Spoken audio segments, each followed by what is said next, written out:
안녕하세요. 신학의 문을 두드리고 신학을 이야기하는 신학톡톡입니다.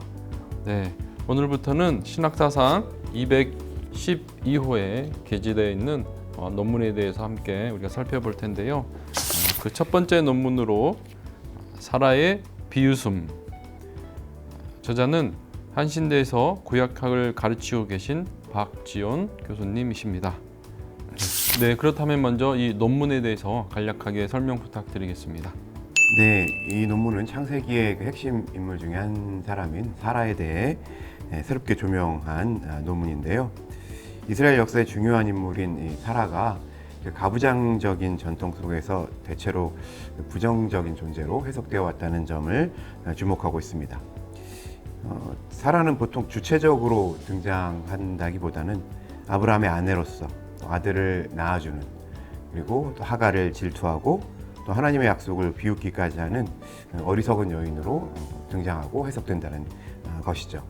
저자는 이러한 그 부정적인 해석의 중심에는 사라의 웃음이 있다고 보고, 본 논문에서 이 사라의 웃음과 관련된 본문의 연구사를 검토하고 사라의 정체성에 대해 재구성하고 있습니다. 결론적으로 사라의 웃음은 흔히 이야기하는 불신의 비웃음이 아니라 인간의 정직한 반응이고, 또한 사라는 아브라함과 동등한 이스라엘 역사의 주인공이라는 점을 강조하고 있습니다.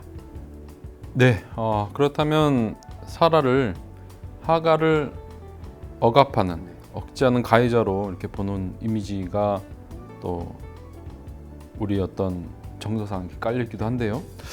이에 대해서 어떻게 설명하고 있습니까?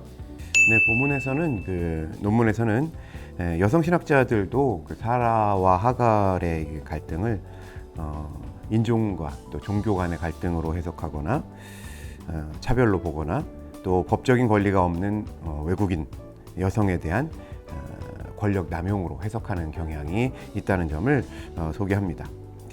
이것은 그 사라를 전형적인 그 가부장 제도의 틀에 가두는 해석이라고 볼 수 있는데요. 하지만 저자는 이렇게 사라가 하갈을 아브라함에게 줄 때 단순히 그 여종으로서 준 것이 아니라 정식 아내로 주었다는 연구에 주목하고 있습니다.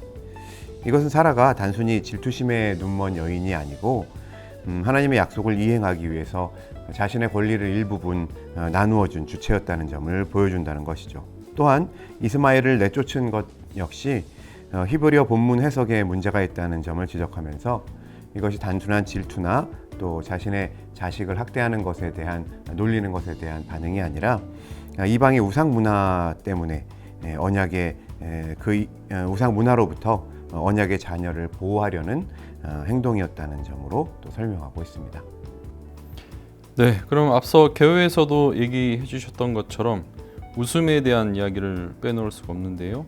네, 왜 아브라함은 괜찮고 또 사라의 웃음은 비난받아야만 했는가? 이 부분에 대해서도 설명 부탁드리겠습니다. 네, 바로 그 지점이 그 논문의 핵심적인 그 비판 대상이라고 할 수 있는데요. 아브라함 역시 그 100세의 아들을 낳으리라는 그 말을 듣고 엎드려 웃었다고 기록되어 있죠. 하지만 성서는 그를 비난하지는 않습니다. 반면에 사라의 웃음에 대해서는 의심 가득한 비웃음이라는 것으로 낙인을 찍어왔죠. 저자는 본문에 대한 그 랍비들의 해석을 소개하고 있는데요. 사라의 웃음이 단순히 자신과 아브라함의 그 노쇠함이라는 그 현실적인 그 상황에 대한 인간적인 반응이지 하나님에 대한 조롱은 아니라는 점을 설명하고 있습니다.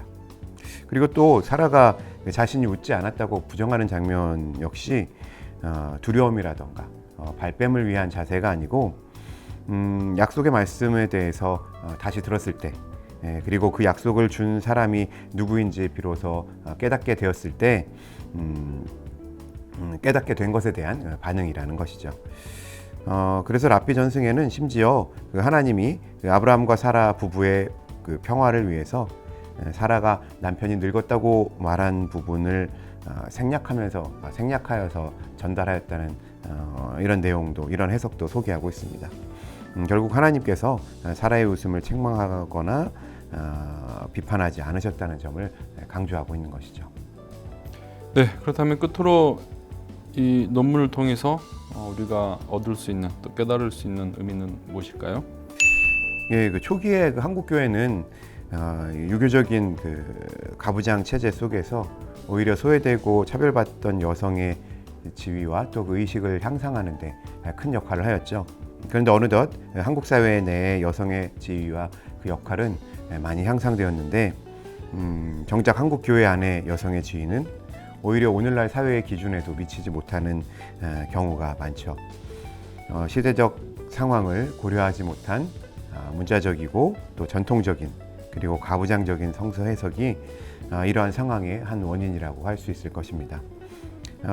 본 논문에서는 그 한국 교회가 사라를 믿음 없는 여인으로 가두어왔던 그 가부장적 해석에서 벗어나서 아브라함과 동등한 이스라엘의 역사의 주인으로 복원하는 필요가 있다는 점을 주장하고 있는데요.